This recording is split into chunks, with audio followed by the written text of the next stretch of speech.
Alam mo ba kung ano ang pinakadelikadong galaw na pwede mong gawin sa isang tao? Hindi ito pag-amin, hindi ito pag-atake, at lalong hindi ito paghabol. Ito ay ang pag-i-ignore. Sa psychology may isang prinsipyo na tahimik pero napakalakas. Kapag tinanggal mo ang atensyon mo, binabago mo ang laro.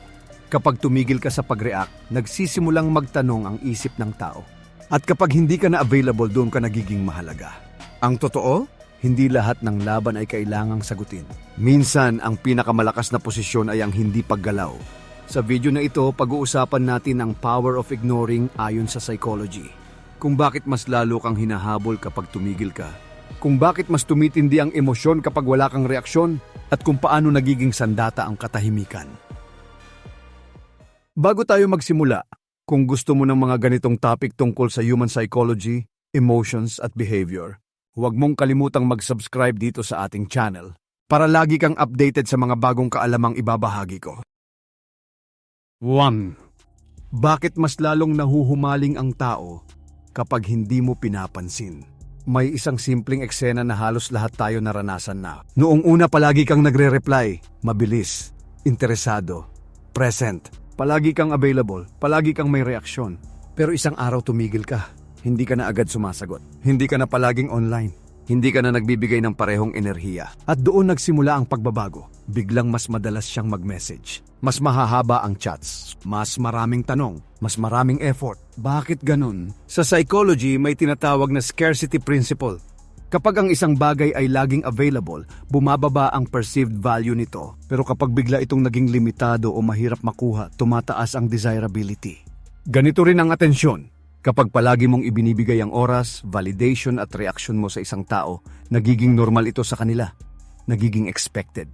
Pero kapag bigla mo itong tinanggal, nagkakaroon ng psychological gap. At ang isip ng tao ay hindi komportable sa gap. Dito pumapasok ang curiosity loop. Kapag hindi nila maintindihan kung bakit ka nagbago, magsisimula silang mag-isip. May nagawa ba ako? May mali ba? May iba na ba? Ang kawalan ng kasiguraduhan ang nagiging trigger ng obsession. Hindi dahil mas naging mabait ka. Hindi dahil mas nag-effort ka, kundi dahil tumigil ka. May isa pang konsepto dito. Ito ang psychological reactance. Kapag nararamdaman ng isang tao na may nawawala o may kinukuha sa kanila, mas lalo nilang gustong bawiin ito. Parang laruan na hindi pinapansin habang nandoon pero kapag tinago mo sa kanila hinahanap. Ang pag-i-ignore ay hindi lang simpleng hindi pag-reply. Ito ay pagtigil sa pagbibigay ng emotional supply. At kapag nasanay ang isang tao sa supply mo, ang pagkawala nito ay parang withdrawal. Pero tandaan mo ito. Ang tunay na power of ignoring ay hindi manipulation. Ito ay detachment. Ibig sabihin, hindi mo ginagawa ito para kontrolin ang iba. Ginagawa mo ito dahil alam mong hindi mo kailangang habulin ang validation ng kahit sino. Kapag secure ka sa sarili mo, hindi ka reactive. Kapag mataas ang self-worth mo, hindi mo kailangang ipaglaban ang atensyon mo. At dito nagbabago ang dynamic. Ang taong sanay na ikaw ang lumalapit, ngayon siya ang nag-a-adjust. Ang taong sigurado sa presensya mo, ngayon siya ang nagdududa. Hindi dahil mas naging maingay ka, kundi dahil natutunan mong maging tahimik. 2. Paano binabago ng pag-i-ignore ang dynamic ng relasyon? Sa bawat relasyon, may isang bagay na bihirang pag-usapan pero laging nararamdaman. Power. Hindi ito laging halata. Hindi ito laging sinasabi. Pero palaging may mas invested, mas available, mas reactive. At kadalasan kung sino ang mas nagbibigay ng atensyon, siya ang mas nawawalan ng control. Isipin mo ito. Kapag may sinabi siya at agad kang nag-react, kapag may ginawa siya at agad kang naapektuhan, kapag may konting pagbabago at agad kang nagtanong, sino ang may hawak ng emosyon mo? Sa psychology, ang taong mas reactive ang kadalasang mas vulnerable sa power shift. Dahil bawat reaksyon mo ay nagbibigay ng signal na kaya kang galawin. Ngayon, paano kung bigla kang tumahimik? Hindi ka na agad nagre-react. Hindi ka na agad nagpapaliwanag. Hindi ka na agad tumutugon sa bawat mood at pagbabago niya. Doon nagsisimulang mabago ang dynamic. May konsepto sa behavioral psychology na tinatawag na reinforcement. Kapag ang isang behavior ay laging may response, tumitibay ito. Kapag ang behavior ay nawalan ng response, unti-unti itong humihina. Kapag sanay ang isang tao na nakakakuha ng emosyonal na reaksyon mula sa iyo, nagiging pattern ito. Pero kapag tumigil ka sa pagbibigay ng reinforcement, mapapansin nila ang pagkawala. At doon pumapasok ang discomfort. Ang katahimikan ay nagbibigay ng space. At ang space ay naglalantad ng insecurity. Kapag hindi ka na madaling mabasa, kapag hindi ka na madaling matrigger, kapag hindi ka na madaling makuha, biglang nag-iiba ang tingin sa'yo. Hindi ka na predictable. Hindi ka na controllable. Hindi ka na automatic. At sa maraming relasyon, ang unpredictability ay nagdadala ng respeto. Pero mahalagang maintindihan ito. Ang kapangyarihan ng katahimikan ay hindi coldness. Hindi ito paglalagay ng pader para manakit. Ito ay emotional discipline. Ibig sabihin, pinipili mong huwag ibigay ang reaksyon na inaasahan nila. Pinipili mong panatilihin ang composure mo kahit may tension. Kapag ganito ka kumilos, unti-unting nababago ang balanse. Ang taong sanay na ikaw ang unang sumusuyo, ngayon siya ang nag-i-initiate. Ang taong sanay na ikaw ang unang natatakot mawalan, ngayon siya ang nag-aalala. Hindi dahil may ginawa kang dramatic, kundi dahil may tinanggal kang automatic response. Ang pag-i-ignore ay hindi tungkol sa paglayo sa tao. Ito ay tungkol sa paglapit sa sarili. Kapag kontrolado mo ang reaksyon mo, kontrolado mo ang energy mo. At kapag kontrolado mo ang energy mo, hindi basta-basta nagagalaw ang posisyon mo sa kahit anong relasyon. 3. Ignoring as control. Ang tahimik na paraan para iangat ang iyong value. Sa mundo ng relasyon at social dynamics, may isang katotohanan na hindi agad nakikita. Ang taong mas nangangailangan, siya ang mas mababa ang value sa paningin ng iba. Hindi dahil kulang siya, kundi dahil ipinapakita niyang handa siyang ibigay ang lahat kahit hindi pa hinihingi. Kapag palagi kang available, palagi kang nag-a-adjust, palagi kang nag-e-explain ng sarili mo, unti-unti mong ibinababa ang perceived value mo. Sa psychology, may tinatawag na perceived scarcity at perceived importance. Ang mga bagay na hindi madaling makuha ay mas pinapahalagahan. Ang mga taong hindi madaling ma-access ay mas nire-respeto. Ngayon, paano pumapasok ang ignoring bilang control? Una, malinaw ito. Ang control ay hindi pananakot. Hindi ito panlalamang. Ito ay self-regulation. Kapag marunong kang hindi mag-react sa bawat provocation, kapag hindi ka agad nagbibigay ng validation, kapag hindi mo pinapatulan ang bawat drama, ipinapakita mong hindi ka madaling galawin. At sa sandaling hindi ka madaling galawin, tumataas ang value mo. May konsepto sa social psychology na tinatawag na emotional supply. May mga taong nakasanayan na kumuha ng atensyon, validation o reaksyon mula sa iba para maramdaman ang kontrol. Kapag palagi mong ibinibigay ang supply na iyon, nagiging normal ito para sa kanila. Pero kapag bigla mong binawasan o tuluyang inalis, nagbabago ang balanse. Hindi mo kailangang magsalita ng malakas. Hindi mo kailangang makipag-argumento. Ang simpleng hindi pagbigay ng reaksyon ay sapat na para iparamdam na may limitasyon ka. At ang taong may limitasyon ay may standard. Ang taong may standard ay may value. Mahalagang tandaan na ang ignoring bilang control ay hindi laro. Hindi ito ginagawa para manipulahin ang emosyon ng iba. Ginagawa ito para ipakita na hindi mo kailangang ipaglaban ang lugar mo. Kapag hindi ka desperado sa atensyon, kapag hindi ka natatakot sa katahimikan, kapag kaya mong maglakad palayo ng hindi nanginginig, diyan nagsisimula ang tunay na power. May kakaibang epekto ang taong hindi naghahabol. Mas kino-question siya, mas iniisip siya, mas binibigyan siya ng halaga. Hindi dahil mas marami siyang sinabi, kundi dahil mas kaunti ang ibinigay niyang access. Ang ignoring bilang kontrol ay hindi tungkol sa pagdomina sa iba. Ito ay tungkol sa pagdomina sa sarili mong emosyon. Kapag kontrolado mo ang reaksyon mo, hindi basta-basta nababawasan ang value mo. At kapag mataas ang value mo sa sarili mong paningin, mas mataas din ito sa paningin ng mundo. 4. When you stop reacting. Bakit biglang nababaliw ang mga taong sanay sa atensyon mo? May mga taong hindi naman talaga interesado sa'yo. Interesado sila sa reaksyon mo. Interesado sila sa mabilis mong reply, sa pag-aalala mo, sa selos mo, sa paliwanag mo, sa emosyon mo. Dahil sa tuwing nagre-react ka, may isang bagay silang nararamdaman. Control. Sa psychology may tinatawag na reinforcement loop.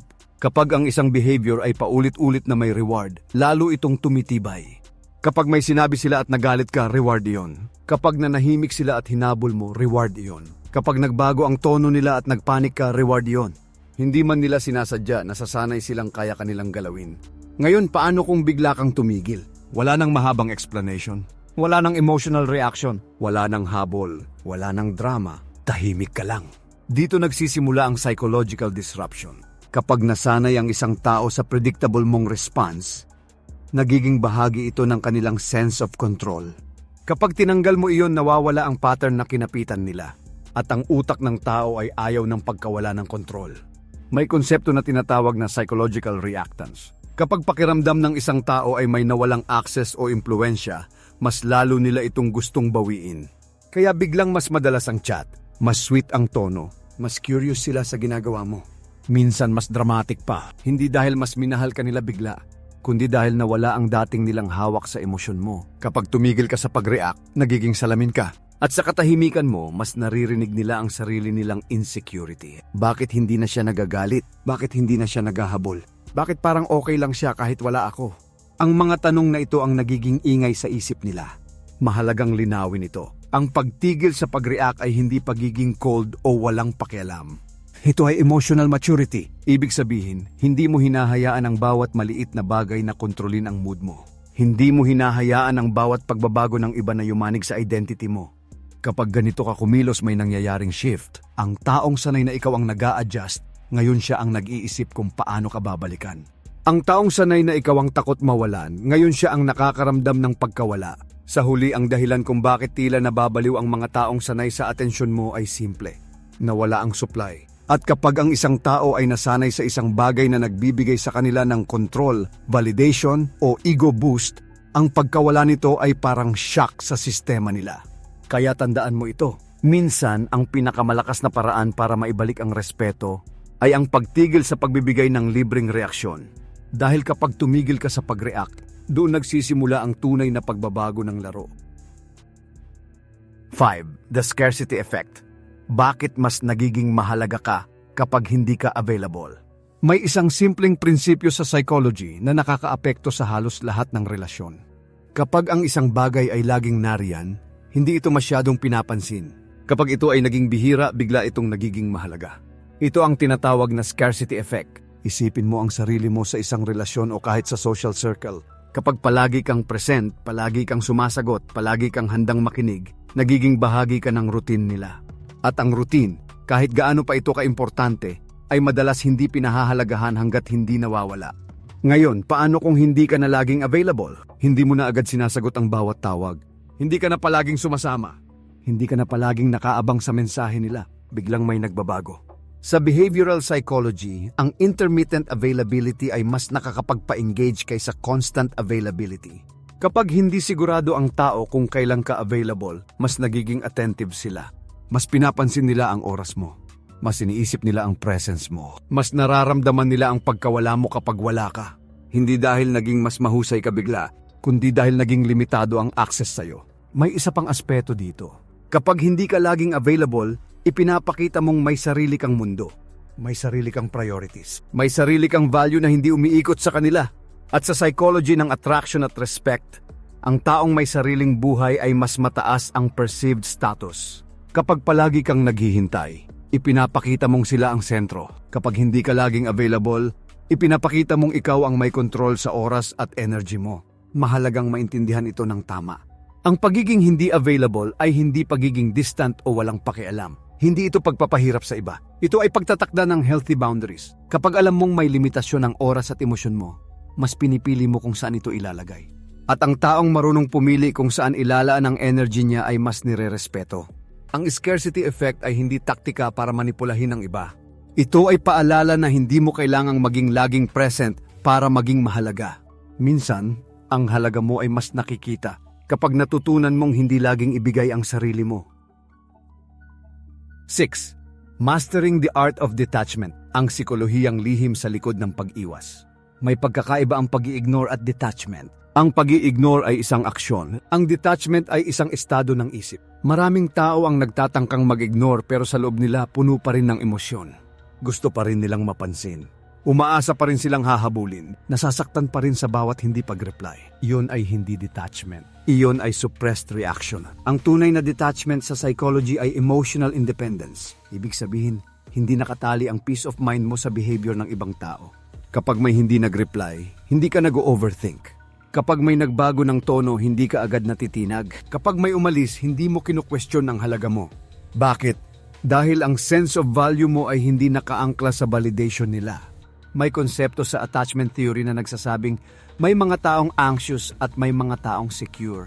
Ang anxious attachment ay takot sa pagkawala. Ang secure attachment ay kampante sa sarili. Kapag hindi ka detached, madali kang matrigger. Kapag detached ka, malinaw ang boundaries mo. Ang pag-iwas minsan ay hindi pagtakbo. Ito ay pagpili. Pinipili mong huwag pumasok sa gulo na hindi naman kailangan. Pinipili mong huwag sagutin ang provocation. Pinipili mong huwag ipaglaban ang atensyon na hindi kusang ibinibigay. At sa sandaling pinili mo ang sarili mong kapayapaan kaysa sa validation ng iba, may nagbabago sa aura mo. Mas kalmado ka, mas hindi ka predictable, mas hindi ka dependent sa outcome. At sa social dynamics, ang taong hindi dependent ang mas may control. Hindi dahil gusto niyang kontrolin ang iba, kundi dahil kontrolado niya ang sarili niya. Ang lihim sa likod ng detachment ay self-respect. Kapag may malinaw kang standard, hindi mo kailangang magmakaawa. Kapag may malinaw kang boundaries, hindi mo kailangang magpaliwanag ng paulit-ulit. Minsan, ang pag-iwas ay hindi kahinaan. Ito ay disiplina. Hindi mo hinahayaan na ang emosyon mo ang magdikta ng kilos mo. Hindi mo hinahayaan na ang takot sa pagkawala ang magpababa ng value mo.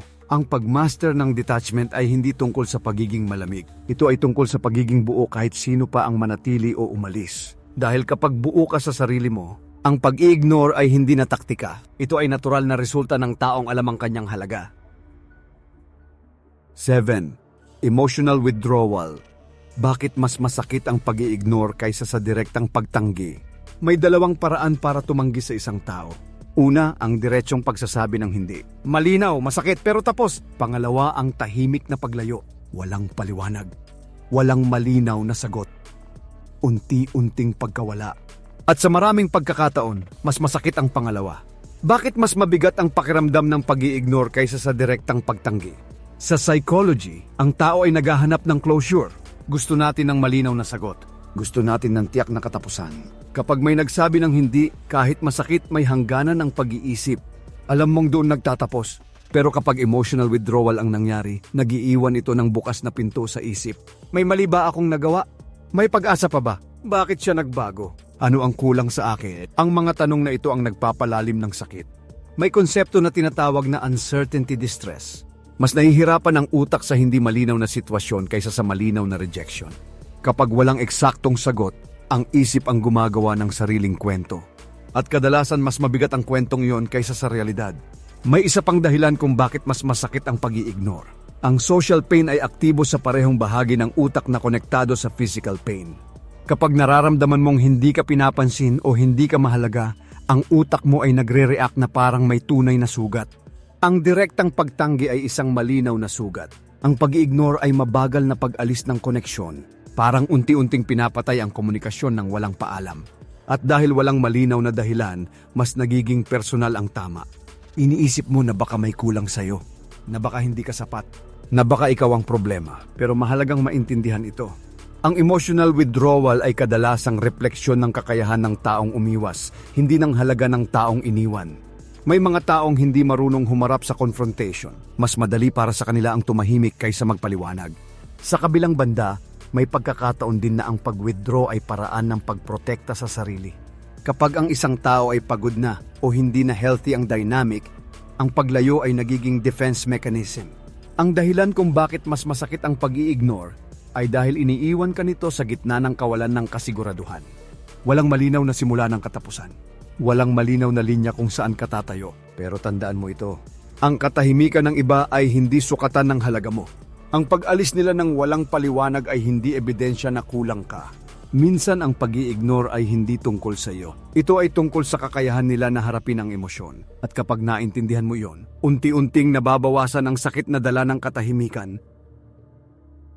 8. The power shift. Paano nababaliktad ang laro kapag tumigil ka sa paghabol? Sa maraming relasyon at sitwasyon, may tahimik na habulan na nangyayari. May isang laging nauuna, may isang laging nag-a-adjust, may isang laging takot mawalan. At kadalasan kung sino ang humahabol, siya ang mas pagod. Kapag ikaw ang palaging nagme-message muna, ikaw ang palaging nag-aayos ng problema, ikaw ang palaging humihingi ng oras at atensyon, unti-unti mong inilalagay ang sarili mo sa mas mababang posisyon. Hindi dahil mas mababa ka, kundi dahil ipinapakita mong mas kailangan mo sila kaysa kailangan kanila. Sa psychology, ang investment principle ay malinaw. Kung sino ang mas invested, siya ang mas emotionally exposed. At kung sino ang mas emotionally exposed, siya ang mas vulnerable sa power imbalance. Ngayon, ano ang mangyayari kung bigla kang tumigil? Hindi ka na naghabol. Hindi ka na nagmakaawa ng paliwanag. Hindi ka na nagpanik sa tuwing may distansya. Sa unang tingin parang wala lang. Pero sa ilalim, may malakas na pagbabago. Kapag tumigil ang isang taong sanay maghabol, nawawala ang dating pattern. Ang taong sanay hinahabol biglang nawawalan ng assurance at dito nagsisimula ang power shift. May konsepto na tinatawag na value perception. Ang halaga ng isang tao ay kadalasang nakabase sa kung gaano siya ka-independent sa outcome. Kapag malinaw na kaya mong umalis, kaya mong mabuhay nang wala sila, kaya mong maging buo kahit hindi sila magbigay ng atensyon, tumataas ang respeto. Hindi dahil nagbanta ka, hindi dahil nagdrama ka, kundi dahil ipinakita mong hindi ka dependent. Kapag tumigil ka sa paghabol, nagbabago ang tanong. Dati, ikaw ang nagtatanong kung interesado pa ba sila. Ngayon, sila ang nagtataka kung interesado ka pa ba. Dati, ikaw ang takot mawalan. Ngayon, sila ang nakakaramdam ng posibilidad ng pagkawala. Ang power shift ay hindi paligsahan kung sino ang mas walang pakialam. Ito ay pagbalik ng balanse. Kapag hindi mo na hinahabol ang taong hindi kusang lumalapit, ipinapakita mong may standard ka. At ang taong may standard ay hindi basta-basta binabaliwala. Ang pagtigil sa paghabol ay hindi pagtalikod sa pagmamahal. Ito ay pagprotekta sa sarili mong halaga. Dahil kapag tumigil ka sa paghabol, doon mo mararamdaman kung sino talaga ang handang lumakad papunta sa'yo. At minsan sa simpleng pagtigil, nababaliktad ang buong laro. 9. Psychology of silence. Bakit ang hindi pagsagot ang pinakamalakas na sagot? May mga pagkakataon na ang pinaka-epektibong sagot ay walang salita. Hindi mo kailangang ipaliwanag ang sarili mo sa bawat paratang. Hindi mo kailangang sagutin ang bawat provocation. Hindi mo kailangang patunayan ang halaga mo sa taong hindi naman handang makinig. Sa psychology, ang reaksyon ay anyo ng energy. Kapag nag-react ka, nagbibigay ka ng atensyon. Kapag nagbibigay ka ng atensyon, pinapalakas mo ang sitwasyon. Kaya minsan, ang hindi pagsagot ay hindi kahinaan. Ito ay control. May konsepto sa behavioral psychology na tinatawag na extinction. Kapag ang isang behavior ay hindi na nire-reinforce, unti-unti itong nawawala. Kung may taong sanay mang-inis para makakuha ng reaksyon, kung may taong sanay magpaikot ng usapan para makuha ang emosyon mo, ang katahimikan ang pumuputol sa cycle. Kapag hindi nila nakuha ang inaasahang sagot, nawawala ang reward. Pero hindi lang ito tungkol sa pagputol ng pattern. Ang katahimikan ay may psychological weight. Kapag hindi ka sumagot, napipilitan silang mag-isip. Kapag hindi ka nag-react, napipilitan silang harapin ang sarili nilang sinabi. Ang salita ay nagbibigay linaw. Ang katahimikan ay nagbibigay espasyo para mag-isip. At kadalasan, mas mabigat ang epekto ng espasyong iyon. May mga sitwasyon na kahit anong paliwanag mo ay hindi tatanggapin. May mga taong mas interesado sa drama kaysa sa katotohanan. Kapag pumasok ka sa ganitong laro, ikaw ang mauubos. Pero kapag pinili mong manahimik, ipinapakita mong hindi ka handang bumaba sa antas na iyon. Hindi ito pagiging mahina. Hindi ito pag-iwas sa responsibilidad. Ito ay pagpili kung saan mo ilalaan ang energy mo. Ang taong may emotional discipline ay hindi madaling matrigger. Hindi siya agad natitinag sa opinyon ng iba. Hindi siya basta-basta nahihila sa gulo. At sa social dynamics, ang taong hindi madaling mahila ay mas nire-respeto. Minsan ang hindi pagsagot ay mensahe na sapat na ang alam mo sa sarili mo. Hindi mo na kailangang makipagtalo para mapatunayan iyon. Ang katahimikan ay hindi kawalan ng lakas. Ito ay tahimik na pahayag na hindi lahat ng laban ay dapat patulan. Dahil may mga pagkakataon na ang pinakamalakas na sagot ay ang sagot na hindi mo kailangang sabihin. 10. Invisible authority. Paano ka nire-respeto kapag hindi ka laging present? May mga taong malakas ang presensya kahit wala sila sa kwarto. Hindi sila maingay. Hindi sila laging nakikita. Hindi sila laging nagsasalita. Pero kapag dumating sila, may biglang pagbabago sa atmosphere. Ito ang tinatawag na invisible authority. Sa psychology ng status at social hierarchy, ang taong hindi laging present ay kadalasang mas may bigat kapag nagpakita. Bakit? Dahil hindi siya overexposed. Kapag palagi kang nariyan, palagi kang nagsasalita, palagi kang nagbibigay ng opinyon, nagiging normal ang presensya mo. At ang normal, kahit gaano pa kahalaga, ay nasasanay ang mga tao. Pero kapag hindi ka laging available, hindi ka laging sumasawsaw sa bawat usapan, may element ng anticipation. Mas pinapansin ang pagdating mo. Mas pinapakinggan ang salita mo. Mas inintindi ang kilos mo. May konsepto sa social psychology na tinatawag na selective availability. Ang taong pumipili kung kailan siya lalabas at magsasalita ay mas nakikita bilang may kontrol. Kapag hindi ka laging present, ipinapakita mong hindi mo kailangang maging sentro para maramdaman ang halaga mo. Hindi ka naghahanap ng atensyon. Hindi ka umaasa sa validation ng grupo. Hindi ka nagmamadaling marinig. At sa ganitong pag-uugali may tahimik na respeto na nabubuo. May isa pang dahilan kung bakit gumagana ito. Ang taong hindi laging present ay nagkakaroon ng perception ng business at purpose. Parang may mas mahalaga kang ginagawa kaysa sa pakikisali sa bawat maliit na bagay. At sa mata ng iba, ang taong may direksyon ay mas mataas ang status. Mahalagang linawin na ang invisible authority ay hindi paglayo sa tao. Hindi ito pagiging aloof o mayabang. Ito ay pagkakaroon ng sariling mundo na hindi umiikot sa opinyon ng iba. Kapag marunong kang magbigay ng space, kapag hindi ka agad sumasali sa bawat diskusyon, kapag hindi mo kailangan ipaalam ang bawat galaw mo, nagkakaroon ka ng aura ng kontrol. At ang taong may kontrol sa sarili niyang oras at energy ay mas nire-respeto. Sa huli, ang respeto ay hindi hinihingi. Hindi ito ipinaglalaban sa pamamagitan ng ingay. Ito ay nabubuo kapag malinaw na hindi mo kailangang ipilit ang presensya mo para mapansin. Minsan, ang pinakamalakas na autoridad ay ang autoridad na hindi kailangang ipakita palagi. Ngayon, naiintindihan mo na, ang pag-i-ignore ay hindi simpleng hindi pag-reply. Ang katahimikan ay hindi kawalan ng lakas, at ang paglayo ay hindi laging kahinaan. Sa tamang mindset, ang mga ito ay anyo ng kontrol. Kontrol sa emosyon, kontrol sa energy, kontrol sa sarili mong halaga. Sa mundong puno ng ingay, paliwanag at habulan, ang taong marunong manahimik ang madalas may pinakamatibay na presensya. Kapag hindi ka madaling matrigger, kapag hindi ka madaling maubos, kapag hindi ka madaling makuha, doon nagsisimula ang tunay na power shift. Tandaan mo ito. Hindi lahat ng laban ay kailangang sagutin. Hindi lahat ng tao ay kailangang habulin at hindi lahat ng katahimikan ay kahinaan. Minsan ang tahimik na galaw ang nagbabago ng buong laro. Kung gusto mo pang matutunan ang mga ganitong psychology insights tungkol sa human behavior at personal development, mag-subscribe ka na at i-turn on ang notification bell para lagi kang updated sa mga bagong episode dito sa ating channel.